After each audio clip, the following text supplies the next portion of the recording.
Hi friends, అందరికీ నమస్కారం. అంజలి కథలకి స్వాగతం. ఈరోజు చందమామ కథ పేరు ఒక్కనాటి స్వర్గం. ఇది బేతాళ కథ. పట్టు వదలని విక్రమార్కుడు చెట్టు వద్దకు తిరిగి వెళ్ళి చెట్టుపై నుంచి శవాన్ని దించి భుజాన వేసుకుని ఎప్పటిలాగే మౌనంగా శ్మశానం కేసి నడవసాగాడు. అప్పుడు శవంలోని బేతాళుడు, రాజా, నీవు శ్రమ ఫలితాన్ని పొందినప్పుడు అది నీకు తప్పక దక్కుతుంది. కొందరు యాదృచ్ఛికంగా తాము చేసిన ప్రయత్నానికి 1000 రెట్లు అధికమైన సత్ఫలితాన్ని పొందుతారు. అయితే అలాంటి వారు తమ అదృష్టాన్ని నిలుపుకోలేరు. అందుకు నిదర్శనంగా నీకు చిదంబరుడి కథ చెబుతాను. శ్రమ తెలియకుండా విను అంటూ ఇలా చెప్పసాగాడు. చిదంబరుడు అనేవాడు నిరుపేదవాడు. వాడు కట్టెలు కొట్టుకుని బతికేవాడు. కడుపు నిండా తిండి కూడా ఎరగనివాడు. అయితే చిదంబరుడు అస్తమానము భోగభాగ్యాలను గురించి కలలు కనేవాడు. ఒకసారి వాడు అడవిలో చెట్టు నరుకుతూ ఉండగా దాని క్రింద ఉన్న పుట్టలో నుంచి పాము ఒకటి బుస్సుమంటూ ఉవ్వెత్తుగా లేచింది. చిదంబరుడు ఎత్తిన గొడ్డలిని దాని మెడ మీద వేశాడు. పాము తల తెగిపోయింది. వెంటనే అక్కడ ఒక దివ్య పురుషుడు ప్రత్యక్షమై, చిదంబరుడా, నన్ను శాప విముక్తుని చేశావు. ఒక ముని శపించగా సర్పాన్నయి ఈ పుట్టలో జీవిస్తున్న నేను ఒక యక్షుణ్ణి. ఏదైనా వరం కోరుకో ఇస్తాను అన్నాడు. చిదంబరుడు యక్షుడికి నమస్కారం చేసి, అయ్యా, నాలాంటి పేదవాడికి తిండి కన్నా కావాల్సిందేముంటుంది? అయితే అది ఏదో ఒక విధంగా దొరుకుతూనే ఉన్నది. కానీ మనిషికి కష్టపడినా దొరకనివి చాలా ఉంటాయి. దయచేసి నన్ను మీ లోకానికి తీసుకొని పొండి. అక్కడ మీ వైభవాన్ని చూసి ఆనందిస్తాను అన్నాడు. కటిక దారిద్ర్యంలో ఉన్న చిదంబరుడు ధనధాన్యాలు కోరకుండా దేవలోకాన్ని చూడాలని కోరటము యక్షుడికి వింతగా తోచింది. అయినా మాట ఇచ్చాడు గనక వాడి కోరిక తీర్చదలచి, సరే అలాగే, కానీ ఈ వేషంలో నువ్వు మా లోకానికి రాకూడదు. నీకు కూడా ఒక యక్షుడి రూపం ఇచ్చి నా వెంట తీసుకుపోతాను. అయితే నువ్వక్కడ చాలా జాగ్రత్తగా మసులుకోవాలి. మానవ లక్షణాలు కనపడనీయకు. అజాగ్రత్తగా ఉన్నావంటే నీకు నాకు కూడా మోసం వస్తుంది అన్నాడు. చిదంబరుడు సరేనన్నాడు. యక్షుడు వాణ్ణి యక్షుడుగా మార్చి తమ లోకానికి తీసుకొని పోయాడు. ఆ లోకము చిదంబరుడికి అద్భుతమైన కలలాగా ఉన్నది. యక్షులు వాళ్ళ సంపద, స్వేచ్ఛ, భోగాలతో కూడిన జీవనము, విహారాలు, యక్షకన్యల అందచందాలు చూస్తూ ఉంటే భూలోకంలో కోటీశ్వరులకు సైతం అలాంటి జీవితం సాధ్యం కాదని చిదంబరుడికి అనిపించింది. ఎక్కడ చూసినా పాడేవాళ్ళు, నృత్యాలు చేసేవాళ్ళు, సంగీత వాద్యాలు వాయించేవాళ్ళును. భూలోకంలో 1000 ఏళ్ళు బతికే కంటే ఈ లోకంలో ఒక్కరోజు గడపటం మేలనుకున్నాడు చిదంబరుడు. ఇంతలో ఒక యక్షిణి కిలకిలా నవ్వుతూ చిదంబరుణ్ణి సమీపించి అతని చెయ్యి పుచ్చుకొని విహారానికి పోదాన్ రమ్మని పిలిచింది. ఆమె అందాన్ని చూసి మతిపోయినట్లుగా ఈ చిదంబరుడు, అబ్బా, ఎంత అందంగా ఉన్నావు! నీలాంటి అందగత్తెలు మా లోకంలో మచ్చుకైనా కనిపించరు అని నోరుజారి అనేశాడు. వెంటనే ఆమె కోపంతో అతని చెయ్యి విసురుకొట్టి, మూర్ఖుడా, ఎవరు నువ్వు? యక్షుడి వేషంలో ఇక్కడ ఎందుకు తిరుగుతున్నావు అన్నది బుసలు కొడుతూ. చిదంబరుడు భయంతో ఉనికిపోతూ తనను తెచ్చిన యక్షుడి కోసము చుట్టూ చూశాడు. కానీ అతని జాడలేదు. చేసేది లేక చిదంబరుడు జరిగిందంతా యక్షునికి చెప్పి క్షమాపణ వేడుకొని, బుద్ధి గడ్డి తిని కోరరాని వరం కోరాను. నన్ను మా లోకానికి పంపించేశావంటే బుద్ధిగా బతుకుతాను అన్నాడు. వెంటనే ఆమె శాంతించి, నీవు ఒక యక్షుడికి శాప విమోచన కలిగించావు గనక నిన్ను క్షమిస్తున్నాను. ఈసారి అయినా మంచి వరం కోరుకో అన్నది. నాలాంటి పేదవాడికి తిండి కన్నా సమస్య ఏముంటుంది? రోజల్లా రెక్కలు ముక్కలు చేసుకున్నా నేను, నా భార్య, బిడ్డలు సుఖంగా ఇంత తినలేకుండా ఉన్నాము. మాకు జీవితాంతము సుఖమైన భోజనం కలిగేలాగా చెయ్యి అన్నాడు చిదంబరుడు. యక్షిణి అతనికి ఒక పాత్రనిచ్చి, ఇది అక్షయ పాత్ర. ఏ క్షణంలో తినడానికి ఏం కావాలన్నా ఇది ఇస్తుంది. దీని సహాయంతో నీ కుటుంబము రాజోచితమైన భోజనాలు చేయటమే కాక కోరినంత మందికి విందులు చేయవచ్చు. తినదగినది, తాగదగినది ఏది అడిగినా ఈ పాత్ర ఇస్తుంది. కానీ అనుచితమైనది దీని నుంచి కోరావంటే నువ్వు యథాస్థితికి వస్తావు. జాగ్రత్త అన్నది. చిదంబరుడు దాన్ని కళ్ళకద్దుకొని తిరిగి కళ్ళు తెరిచేసరికి తన ఇంట్లో పక్క మీద పడుకొని ఉన్నాడు. అతను లేచి కూర్చొని తాను చూసిందంతా కలే కాబోలు అనుకున్నాడు. కానీ అతని పక్కన అక్షయ పాత్ర ఉన్నది. అతను దానికి దండం పెట్టి పాయసము, లడ్డూలు కోరేసరికి అవి వెంటనే ప్రత్యక్షమయ్యాయి. చిదంబరుడి అనుభవము వట్టి కల కాదని తేలింది. అక్షయపాత్ర మహిమ చిదంబరుడి భార్యకు పిల్లలకు కూడా వెంటనే తెలిసింది. మర్నాటి నుంచి ఊళ్ళో ఉండే పేద సాధలకందరికీ తెలిసింది. తర్వాత చుట్టుపక్కల అందరికీ అక్షయపాత్ర చేసే విందులు ముట్టాయి. సంఘంలో చిదంబరుడి పరువు హెచ్చిపోయింది. అతనికి కొందరు గాఢమిత్రులు కూడా ఏర్పడ్డారు. అతను అర్ధరాత్రి దాకా తిండి తినకుండా ఉండినా వాళ్ళు కూడా ఉండి అతనితో పాటే భోజనం చేసేందుకు కూర్చునేవారు.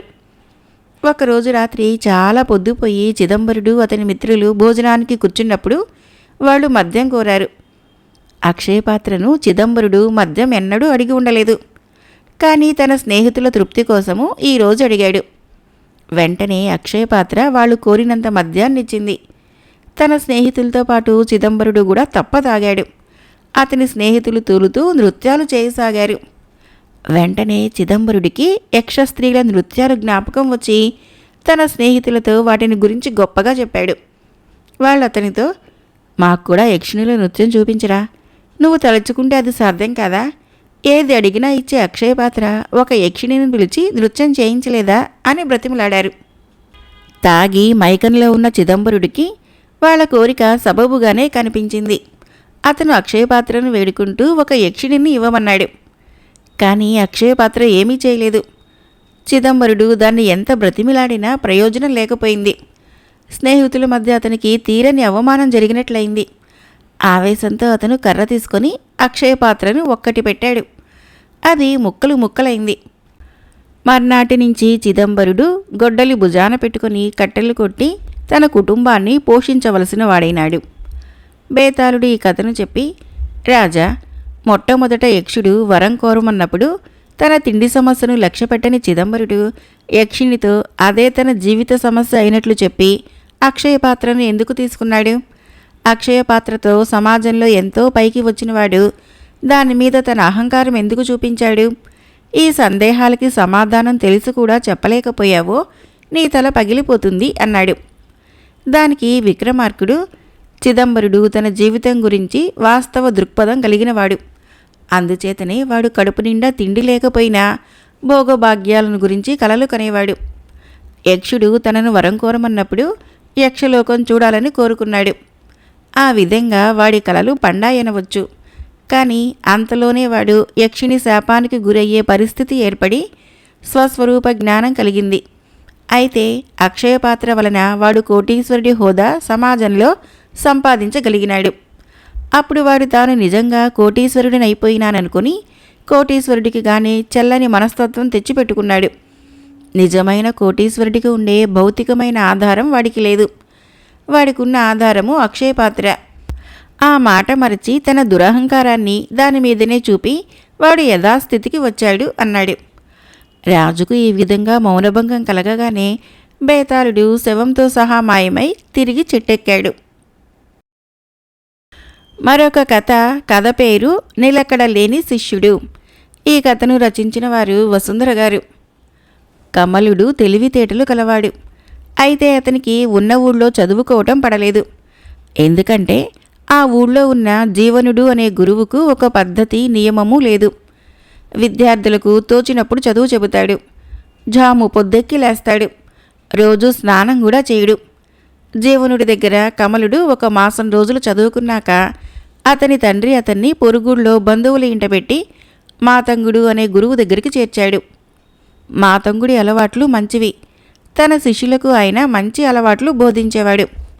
గురువు చెప్పిన ప్రకారము కమలుడు రోజు కోడి కూసే వేళకు లేచి కాలకృత్యాలు తీర్చుకొని నదికి వెళ్ళి స్నానం చేసి అనంతరము దేవాలయానికి వెళ్ళి ప్రార్థన చేసి గురువుగారింటికి తిరిగి వచ్చేవాడు.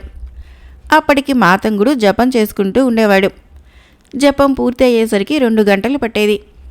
తర్వాత ఆయన భోజనం చేసి విశ్రమించేవాడు. సాయంకాలము మాతంగుడికి మరికొంత తతంగం ఉండేది. అది పూర్తయ్యేసరికి రాత్రి భోజనాల వేళ అయ్యేది. కమలుడు వెళ్ళి భోజనం చేసి వచ్చేవాడు. భోజనం చేసిన వెంటనే చదువుకోవటము ఏమాత్రమూ మంచిది కాదనేవాడు గురువుగారు. తర్వాత కొద్దిసేపటికల్లా నిద్రా సమయం అయ్యేది. ఇది కమలుడి దినచర్య. చదువు సరిగ్గా కొనసాగటం లేదని దిగులు పడవద్దు. శరీరాన్ని నియమాలతో క్రమశిక్షణలో ఉంచితే చదువు దానంతట అదే వస్తుంది అనేవాడు మాతంగుడు. మాతంగుడి శిష్యులకు చదువు దానంతట అదే రావాలి కానీ ఆయన చెప్పడని తేలిపోయింది. 2 నెలలు గడిచాక కమలుణ్ణి అతని తండ్రి మరో గ్రామం తీసుకుని పోయి అక్కడ బంధువుల ఇంట పెట్టాడు. ఆ గ్రామంలో కమలుడు శ్రీపాణి అనే గురువు దగ్గర చేరాడు. ఆయనకి మంచి అలవాట్లున్నాయి, కానీ చాదస్తం లేదు. పూజలు చేస్తాడు కానీ రోజల్లా చేయడు. ఆయన కమలుడితో ఇలా అన్నాడు: గురువు అంటే దేవుడితో సమానం. దేవుడికి దండం పెడితే పాపాలన్నీ నశించి పుణ్యం వచ్చినట్లే. గురువుకు శ్రద్ధగా పగలనక రాత్రనక శుశ్రూష చేస్తుంటే చదువు దానంతట అదే వచ్చేస్తుంది. కమలుడు గురు శుశ్రూష చేశాడు. ఉదయం లేవగానే గురువుగారి పూజామందిరం శుభ్రం చేసి పూజకు అన్నీ సిద్ధం చేసి ఆయన పూజలో ఉండగా ఆవు పాలు పితికి గురుపత్నికి ఇచ్చేవాడు. ఆవిడ పనులు చేసుకుంటుంటే వాళ్ళ ఆఖరు పిల్లను ఆడించేవాడు. ఆ తర్వాత సంతకు వెళ్ళి వెచ్చాలు తెచ్చేవాడు. తర్వాత గురువుగారి పొలానికి వెళ్ళి అక్కడ పొలం మీద అజమాయిషీ చేసేవాడు. అతని మధ్యాహ్న భోజనము పొలానికే వచ్చేది. పూర్తిగా అలసిపోయి సాయంత్రం అతను ఇల్లు చేరేవాడు. ఆ సంగతి గుర్తించి శ్రీపాణి అతని కోసము ఉడుకు నీళ్లు సిద్ధం చేయించి ఉంచేవాడు. సుఖంగా స్నానం చేసి కమలుడు భోజనం చేసేవాడు. తర్వాత గురువుగారు పడుకుంటే కమలుడు అతనికి ఒడ్డు పడుతూ గురు శుశ్రూష చేసి మహాజ్ఞానులైన వారి కథలు గురువు చెప్పగా శ్రద్ధగా వినేవాడు. అక్కడ కూడా చదువు దానంతట అదే రావాలి తప్ప ఎవరూ చెప్పరని కమలుడికి అర్థమైంది. అతన్ని తండ్రి మరో గ్రామంలో ఉన్న గురుకులానికి పంపాడు. ఈ గురుకులాన్ని నడిపే శంకరుడు మంచి అలవాట్లు కలవాడే. ఆయనకు శుశ్రూషలు చేయించుకోవాలన్న పట్టింపు కూడా లేదు. కానీ ఆయన మహాముక్కోపి. శిష్యుల మీద కోపం వస్తే వాళ్ళ చేత 2 మాసాల పాటు తోట పని చేయించి చదువు చెప్పేవాడు కాదు. కమలుడు గురుకులంలో అడుగుపెట్టే నాటికి శంకరుడు శిష్యులందరూ తోట పనే చేస్తున్నారు. చేరిన 2 రోజులకు అతను కూడా తోట పనిలోకి ప్రవేశించాడు. ఈ తోట పనికి హద్దు ఉండేటట్లు లేదు. ఎందుకంటే ఆ తోట పని సరిచేయటం లేదని గురువు శిష్యుల శిక్షను పొడిగించేవాడు.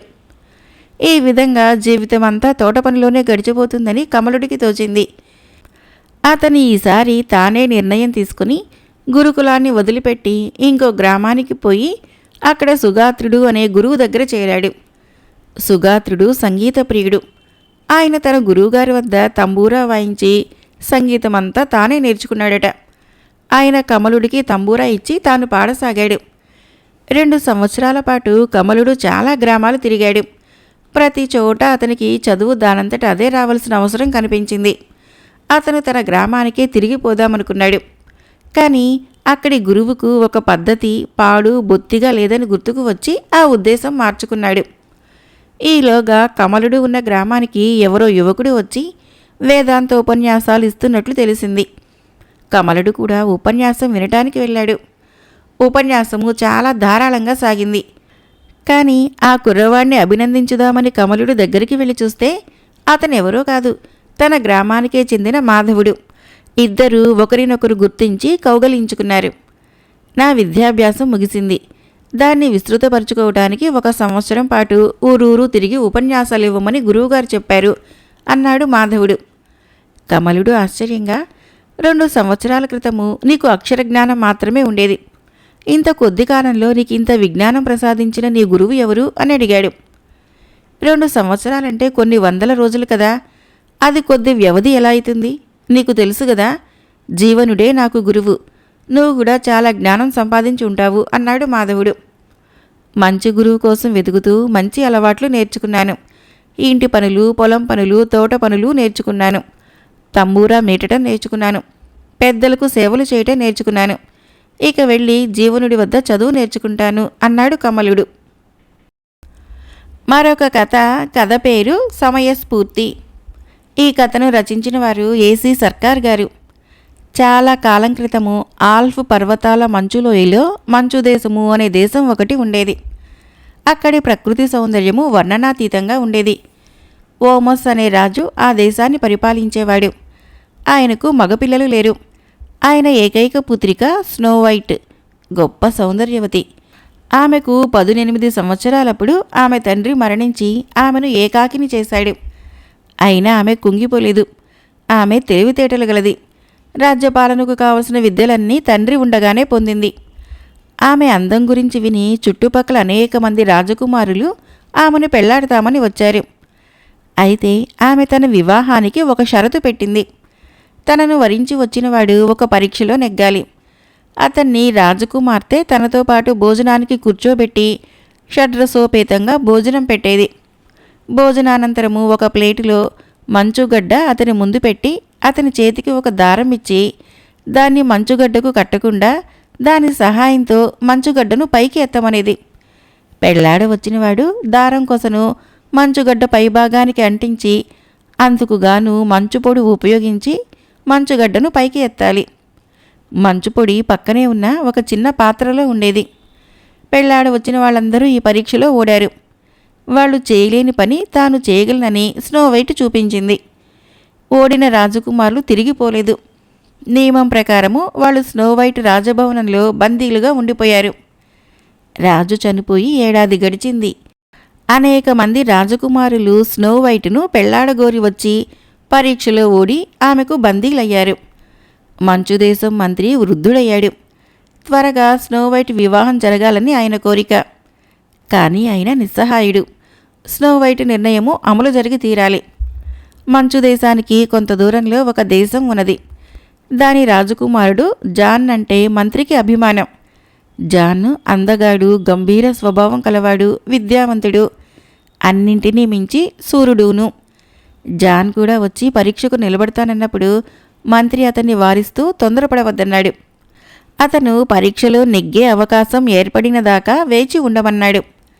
కాలక్రమేణా మంత్రికి స్నోవైట్ తన పరీక్షలో ఎలా నెగ్గుతున్నది తెలిసి వచ్చింది. ఆయన ఆ రహస్యాన్ని రాజకుమారుడు జాన్కు తెలియచేసి పరీక్షకు రమ్మన్నాడు. ఒకనాడు జాన్ వచ్చి స్నోవైట్ను కలుసుకొని తాను ఆమెను పెళ్లాడగోరి వచ్చినట్లు చెప్పాడు. అతన్ని భోజనశాలకు తీసుకొని పోయారు. విందు భోజనం ముగిసిన తర్వాత మంచుగడ్డను తెచ్చి జాన్ ముందు ఉంచి అతని చేతికి దారం ఇచ్చారు. రాజకుమారుడా, ఈ దారం సహాయంతో ఈ మంచుగడ్డను పైకి ఎత్తండి అన్నది స్నోవైట్. జాను దారాన్ని మంచుగడ్డ క్రిందగా పోనిచ్చి దానితో మంచుగడ్డకు కట్టబోయాడు. అలా కాదు, మంచుగడ్డను దారంతో కట్టకుండాను దారాన్ని మంచుగడ్డ చుట్టూ ఉచ్చులాగా వేయకుండానూ ఎత్తాలి. దారం కొస మంచుగడ్డ మీద పెట్టి ఎత్తాలి. కావలిస్తే దారాన్ని మంచుగడ్డకు అతికించడానికి మంచుపొడి ఉపయోగించవచ్చు అన్నది స్నోవైట్. ఆ మాట ముందు చెప్పలేదు. ఈసారి ప్రయత్నిస్తాను అన్నాడు జాన్. మంచుపొడి ఉన్న పాత్ర అతని ముందుకు తోశారు. ఈ లోపల అతను తన కుడి చెయ్యి తన ఒడి నుంచి పైకి తీసి చప్పున మంచుపొడిలో ముంచి మంచుగడ్డ మీద ఉన్న దారం కొస మీద నొక్కాడు. ఆ తర్వాత మరింత మంచుపొడి తీసుకొని దానిమీద మళ్ళీ అంటించాడు. పరీక్షలో నేను గెలిస్తే నీ మాట నిలబెట్టుకొని నన్ను నీ భర్తగా స్వీకరిస్తావా అని జాన్ ఆమెను అడిగాడు. తప్పకుండా, అది చనిపోయిన నా తండ్రి మీద ప్రమాణం చేసి చేసిన వాగ్దానము అన్నది స్నోవైట్. ఒక్క నిమిషం ఇలా జరగనిచ్చి జాన్ను దారం పట్టుకొని అతి జాగ్రత్తగా పైకి ఎత్తాడు. దానితో పాటు మంచుగడ్డ కూడా లేచింది. స్నోవైట్ చెక్కిళ్ళు ఎర్రబడ్డాయి. ఆమె తన ముఖాన్ని చేతులతో కప్పుకొని అక్కడి నుంచి వెళ్ళిపోయింది. జాన్కు స్నోవైట్కు మహావైభవంగా పెళ్లి జరిగింది. బందీలందరూ విడుదలయ్యి పెళ్లి వేడుకలలో పాల్గొన్నారు. తర్వాత వాళ్ళు జాన్కు అభినందనలు తెలిపి తమ తమ దేశాలకు వెళ్ళిపోయారు. పెళ్ళయ్యాక స్నోవైటు తన భర్తతో, నా పెళ్లికి ఈ పరీక్ష ఎందుకు పెట్టానో తెలుసా? చురుకైన బుర్ర, సమయస్ఫూర్తి కలవాణ్ణే పెళ్లాడాలని. ఆ రెండు నీలో ఉన్నాయి అన్నది. ఈ మెప్పు జాన్కు రుచించలేదు. మంత్రి చెప్పిన ప్రకారము అతను కొంత ఉప్పు తన దుస్తుల్లో దాచుకొని దాన్ని ఒక చిటికెడు తీసుకొని చెయ్యి మంచుపొడిలో ముంచినట్లు ఆ ఉప్పును దారం కొస మీద అద్దాడు. దానితో దారం కొస మంచుగడ్డకు బిగుసుకుపోయింది. 3 ఏళ్లు స్నోవైట్తో సుఖంగా కాపురం చేసిన తర్వాతనే అతను ఈ సంగతిని బయటపెట్టాడు. స్నోవైట్ కోపం అభినయిస్తూనే అతని కేసు ప్రేమగా చూసింది. మరొక చిన్న కథ పేరు కుతంత్రం. ఈ కథను రచించిన వారు ఎన్ సంజీవరావు గారు. విజయపుర మహారాజు జయదేవుడికి సాధు సన్యాసులంటే చాలా భక్తి. ఒకరోజు ఆయన కొలువులోకి ఒక సన్యాసి వచ్చాడు. రాజు సన్యాసిని ఎంతో ఆదరించి వచ్చిన పని ఏమిటని అడిగాడు. సన్యాసిని, నాకు స్వయంగా ఏం కోరికలుంటాయి? నేను నీ క్షేమము, నీ ప్రజల క్షేమము కోరే వచ్చాను. నీవు సుఖపడాలంటే శత్రుభయము, శత్రుశేషము ఉండరాదు. అందుకొరకు నేను నా మంత్రశక్తితో నీ సేనానిని అజేయుడిగా చేయదలిచాను అన్నాడు సన్యాసి. తమ చిత్తం అన్నాడు రాజు. ఇంతలో మహామంత్రి అడ్డం వచ్చి, మహారాజా, ఈ సన్యాసి మాటల్లో అపస్వరం వినిపిస్తున్నది అన్నాడు. జయదేవుడు చప్పున మండిపడి, అసందర్భంగా మాట్లాడకండి అన్నాడు. సన్యాసి తన ఆసనం నుంచి లేచి చెరచెర బయటికి వెళ్ళిపోయాడు. రాజు మంత్రి మీద మండిపడి, ఈ క్షణం నుంచి నువ్వు మంత్రివి కావు, నిన్ను ఉరి తీయించేస్తాను అన్నాడు. చచ్చిపోయే ముందు నాకు ఒకటే కోరిక మహారాజా, ఏలినవారు స్వయాన సన్యాసిని పరీక్షించి నిజం తెలుసుకోండి అన్నాడు మంత్రి. మంత్రి మనసులో తనకు తెలియని నిజం ఏదో ఉన్నదని రాజుకు తోచింది. నీ అనుమానానికి కారణం ఏమిటో చెప్పు అన్నాడు ఆయన. మహారాజా, మన సేనానికి ఈ మధ్య దుర్బుద్ధి పుట్టిందని నాకు చూచాయిగా తెలియవచ్చింది.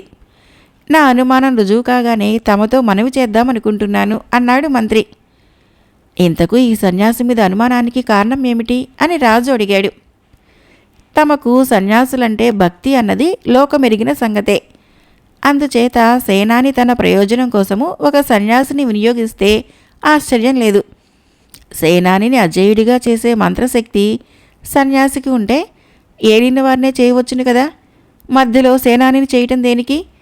సేనాని అజేయుడన్న నమ్మకము సేనకు కుదిరాక అది సేనాని ఏ ఆజ్ఞలను జారీ చేసినా అమలు చేస్తుంది కదా. ఈ సంగతి నేను తెలుసుకున్నానని గ్రహించి సన్యాసి వెళ్ళిపోయాడు. లేకపోతే నాకు పడిన మరణశిక్ష అతనికి పడేది అన్నాడు మంత్రి. సన్యాసి నువ్వు చెప్పినట్లు ద్రోహి అయితే అతనికి శక్తులుండవు కదా, సేనానిని అజేయుడిగా ఎలా చేస్తాడు అని రాజు అడిగాడు. సన్యాసికి శక్తులుండటము ప్రధానం కానే కాదు. అతను సేనానిని సర్వశక్తి సంపన్నుణ్ణి చేశాడని లోకాన్ని నమ్మించడము ప్రధానము. అలాంటి నమ్మకము ప్రజలకు కలిగాక సేనాని రాజద్రోహం తలపెట్టడం ఎంతసేపు అన్నాడు మంత్రి. రాజుకి మంత్రి మాటల్లో నమ్మకం కుదిరింది. చీకటి పడగానే ఆయన బికారి వేషంలో సన్యాసి ఉన్న విడిదికి వెళ్ళాడు. కిటికీలో నుంచి తొంగి చూస్తే సన్యాసి దగ్గర సేనాని ఉన్నాడు. వారి సంభాషణ కొంచెం వినేసరికల్లా కుతంత్రం జరుగుతున్నట్లు స్పష్టమైంది. జయదేవుడు రాజభవనానికి తిరిగి వచ్చి భటులను పంపి సన్యాసిని సేనానిని బంధించి తెప్పించాడు. సేనాని రాజద్రోహం గురించి విచారణ జరిగింది. అయినా రాజు సేనానికి శిక్ష విధించక ప్రజాభిమానాన్ని పొందటానికి అతనితో ద్వంద్వయుద్ధం చేసి చంపేశాడు. సన్యాసికి దేశ బహిష్కరణ శిక్ష విధింపబడింది. మరొక చిన్న కథ పేరు లాభము నష్టము. ధనగుప్తుడు అనే వర్తకుడికి రామగుప్తుడు శ్యామగుప్తుడు అని 2 కొడుకులు ఉండేవారు. వ్యాపారంలో లక్షలు కూడబెట్టిన ధనగుప్తుడు నడి వయసులో వ్యవసాయం మీదకు బుద్ధి మళ్ళీ 100 ఎకరాలను కొని వ్యవసాయంలో కూడా బాగా ఆర్జించాడు. అతనికి వృద్ధాప్యం వచ్చేసింది. తన కొడుకులలో ఒకడికి వర్తకము, రెండోవాడికి వ్యవసాయము ఇద్దామనుకున్నాడు. కానీ ఏది ఎవరికివ్వాలి? ధనగుప్తుడు తన కొడుకులిద్దరికీ 1000 వరహాలిచ్చి, దీనితో మీరు వర్తకపు సరుకులు కొని మీ ఇష్టం వచ్చిన దిక్కుగా పోయి లాభానికి అమ్ముకొని రండి అన్నాడు. పెద్దవాడు ఆహార ధాన్యాలు చౌకగా దొరికిన చోట కొని వాటికి గిరాకీ ఉన్న ప్రాంతాలకు వెళ్ళి అమ్మి సంబరపడుతూ తిరిగి వచ్చి తన పెట్టుబడికి సమమైన లాభం సంపాదించానని 2000 వరహాలు తండ్రికి చూపించాడు. రెండోవాడు నిరుత్సాహంగా తిరిగి వచ్చి నాకు అనుభవం చాలక 1000 వరహాలని 4000 వరహాలు మాత్రమే చేయగలిగాను అని విచారంగా తండ్రికి చెప్పాడు. ధనగుప్తుడు పెద్దవాడికి వ్యవసాయము, రెండోవాడికి వర్తకము ఇచ్చాడు. కథ అయిపోయింది. ఫ్రెండ్స్, నా కథలు నచ్చినట్లయితే మన ఛానల్ని తప్పకుండా సబ్స్క్రైబ్ చేయండి, లైక్ చేయండి, షేర్ చేయండి, కామెంట్ చేయండి. Thank you.